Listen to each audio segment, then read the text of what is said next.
Hello everybody and welcome back to the channel. For today's video, I wanted to talk to you about destiny swap. So let's jump in.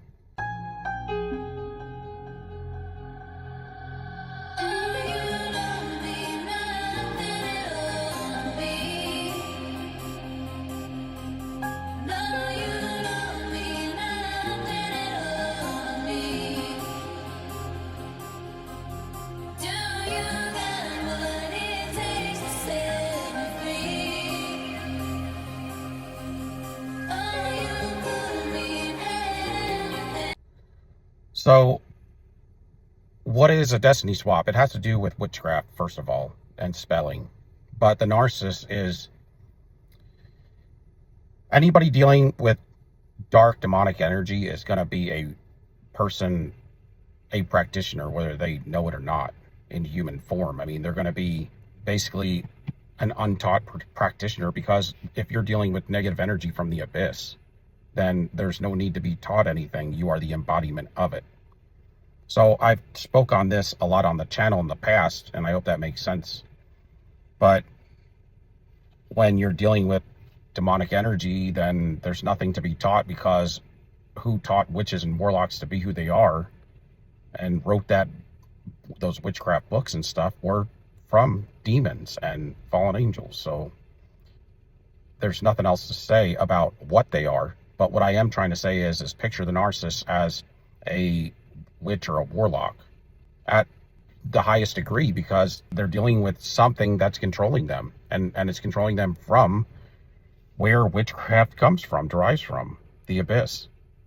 And what they do to destiny swap with you is, so they have sources of supply that maybe are one-nighters, or they will stay with over a weekend, stuff like that. Those are people that feed them enough to keep them alive, keep them busy, keep them off of dealing with any childhood injuries. It keeps them spelled basically into a never-ending cycle of nothing, just destroying people.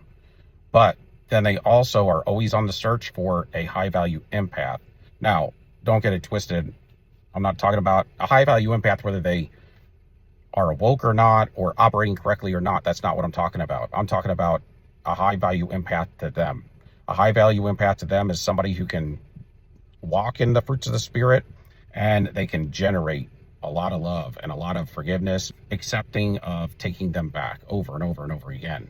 But also somebody that has not just gifts, but talents, meaning they may be gifted or talented in the way they speak, the way they draw, the way they write, charisma, their passion, and what they do.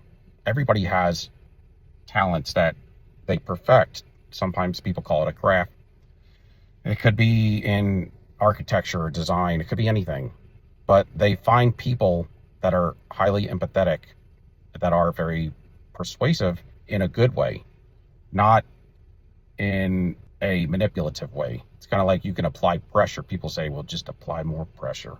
So there's two different ways to apply pressure. You can apply pressure as in forcing and manipulating and pushing on somebody to bully them into doing something, or you can apply pressure to bettering yourself and pushing through those walls and those illusions and things that are lies, and believing in yourself to get to that next level. So there's different ways of applying pressure. Well, just like that, they will find somebody that has the energetic capacity to generate, somebody who has the ability to prosper. A lot of times they will be able to somehow in the psychic realm be able to go to practitioners, or be, if they're a practitioner themselves, they'd be able to see into your future. They can kind of like read your bloodline and read who you are and how successful you can be. There's a lot of weird stuff people do. And I've only had to learn this stuff because I've had to deal with it, and to combat it, you have to know information. So I never wanted to look into things like this, but it was necessary because I've dealt with it.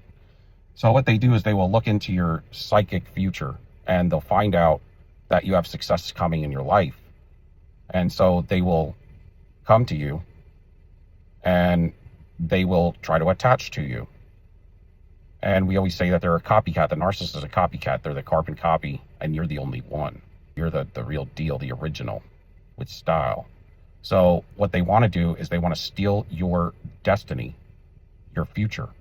They want to do that, so that what they have to do is get in close with you and love bomb you. This is what the narcissist typically does, but look at it from a different angle. They come in and they siphon, they love bomb you, and then they start to attach to your energetic field, and then they take control over you. They get you to love them and trust them, and then they cause heartbreak, and then they leave you. And a lot of times they will come in and they will have quick intercourse with you so that they can get connected to you. And that's a huge way of siphoning and to reading who you are, and also projecting while that's going on. And also it's huge for manifesting. They call it sex magic. And they do this because the narcissist is a born loser and they're lazy. They never want to put in hard work. So they end up making deals with negative energy, and then they end up perfecting that craft on manipulating others for their betterment. The only way that they can do that is destruction. So destruction in your life to benefit them. And then they toss all of their negative reaping on their forms of supply, all the negative energy. When they project, you switch energy with them. When they get you to react, they get you to apologize for stuff you didn't do or guilt trip you. All these things cause energy interaction that switches with them so that they can get fresh, renewed energy and manifesting energies. They can't manifest. When you're at a low vibration of 199 on the vibrational chart or less, you cannot manifest. And they know this. So they have to steal other people's energy to manifest off of it. But to do a destiny swap, they'll find out somebody's future. They will come in, love bomb them, get them to love and trust them, and then they will cause heartbreak. Then they will leave them after projecting onto them and understanding how they work in their mannerisms and their maneuvers, how they talk. They will practice these things behind closed doors, in front of a mirror, and they will do other spells. They'll do glam spells and all kind of stuff to get you connected to them. So once they get corded up and connected to you, then when they leave you, you're going to be in heavy heartbreak because of these spells and things. And they will also future fake. Future faking will also cause a heavy connection. So it's going to be intercourse, it's going to be love, trust, and then heartbreak and future faking. These are the biggest things that how they get corded up to you. And then the addiction, the hot and the cold. Once they do that, they can leave you after they siphon all of your fuel. And then they go out and they manifest sometimes. And this is in like the atmosphere of the quantum field. I mean, we're talking about the spiritual realm. And they have the ability to siphon from afar as long as you're still connected to them. And they continue to siphon off of you your fuel. And they will manifest and put blocks on you. Basically, you'll get blocked from all of your manifesting. And you'll start getting negative reaping, and all of your good manifesting fuel is going to go towards them. And they've copied you so well, because the more that they copy and act like you, talk like you, maneuver like you, use your mannerisms just like you do, dress like you, look like, even if they're the opposite sex, and typically this is the case, they will still do these things. And in the spirit realm, they kind of look like you. It's almost like they're camouflaging themselves and impersonating you. Your identity. They identity swap with you. And then they go out and manifest. They may manifest your gifts. So let's say if you had a social media channel and they can destiny swap with you, once they are corded up and connected to you, maybe they want that gift. So then they may steal that fuel from you, go out, start their own social media channel. And it could be on the same material. And then they could have like back pages where they will talk bad about your original channel, your channel. And then you'll have blocks on you. You won't have the creativity and thinking. So then when it starts to run low, or they feel like you're starting to get detached or disconnected because you're healing, then they'll come back and they will love bomb you again. And they will have intercourse with you again and reignite that curse. And then they will have you low enough, once they get you on a level that's around that 199 level, if they can get you depressed enough and heartbroken enough and connected to them, corded up to them enough, they start heavily manifesting. Because in the realm of witchcraft, they will, it's almost like you may do it on a regular basis, but to you, you're not using it to its full potential. But when individuals come to steal and destroy, they learn how to suck every drop of manifesting out of it. It's almost like you take it for granted and you don't know the surplus that you have and the abilities that you have that God has given you, but they do. because they don't manifest at all without fuel.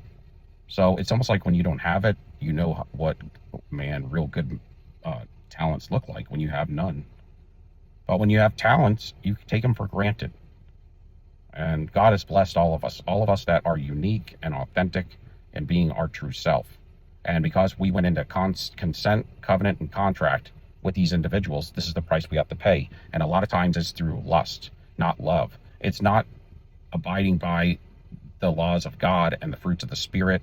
Everything, your boundaries get dropped, and you didn't have good boundaries to begin with, or you dropped them down for this individual through lust or whatever. But what happens is you have to pay for that because you're not being righteous. Now, we all fall short of the glory of God every day, but this is on another level. This is on a level to where you're unprotected. And the Lord may cover you to some degree, but when you know you're wrong and you know you're going against God on a daily basis in a relationship with somebody who's evil, you may not know that you're being siphoned from, drawn from, and destiny swapped, but you do know enough of their character that it's not good for you, and you know that you're being used, and you know they're evil, and you continue to go down the road of lust instead of love, and going against the statutes of God. You have to pay for that. And so there is grace for that for a time, but you get heavily injured for it. So this is what they will do. And then sometimes what they will do is perform maybe a destiny swap that will give them the ability to control your energy for life and then put you down. So if they can put you down, meaning unalive you, or have spells that make you unalive yourself because you're so depressed, anything like that, then they can destiny swap with you. It's possible that they can destiny swap with you and walk in your energy maybe forever. I mean, for their lifetime, and manifest off of it. I don't know how much that does happen, but I do know this. If you give yourself to the Lord, meaning, and it's not just in like salvation, but you operate to where you show him in action. Actions speak louder than words. So when you start to build good boundaries, love yourself, and know about consents, covenants, and contracts, and you refuse evil in all those types of ways, and you protect yourself, love yourself the way the Lord wants you to, and ask for his help, he will cover you. That's where you get the chosen one and the generational curse breaker. When you become like chosen, this is what the world would call a star seeder or earth angel or whatever. But really, it's like you become one of God's chosen people, so he will cover you from that, and you will walk yourself out of it.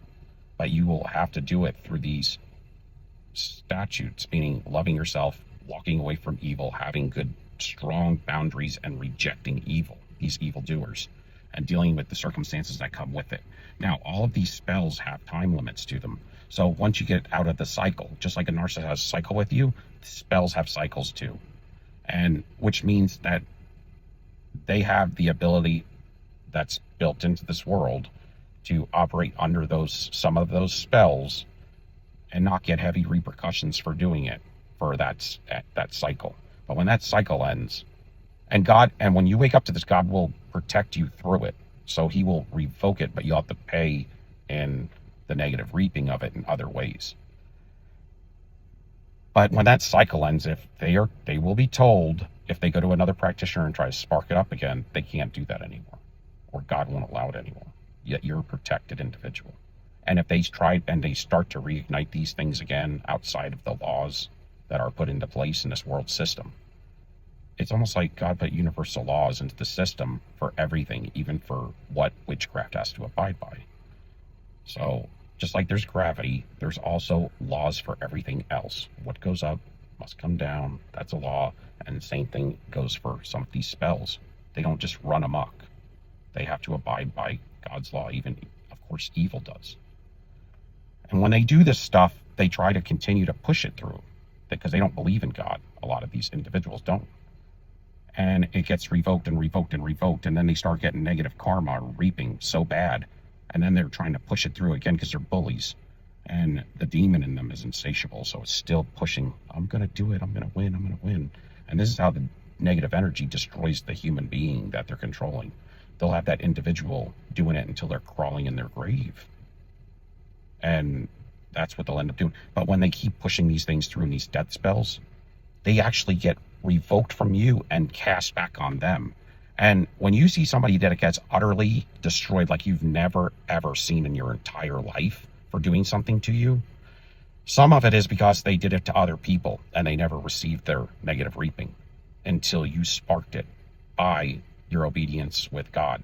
It leads to an open door for everybody behind them to get their reaping at the same time with yours. But also, if you are one that's given yourself to God through all this and you walk yourself out of it and they continue to do it, the negative reaping is unbelievable. It's almost like whatever you see now, and that's unbelievable, it's not even begun yet. It's every day they're having a major issue occur in their life. I mean, like major sickness, major money loss, major legal issues, major housing problems, I mean, like everything, day after day. And it all comes down to because they did not abide under certain statutes that God put into place, even for evil people. And because of that, they end up dead, broke, and they end up broke and poor on the street, y'all. And they may never ever recover because that negative reaping it's stacked up so far that they'll never actually get through it in their lifetime. But this is stuff that people do, and this is what people will see sometimes in Hollywood, where people will be unalived, right? And they'll say, oh, it was some sort of sacrifice, right? Well, that's because somebody may have. It would have to be, typically, I guess it would have to be more common between two people that don't know the Lord.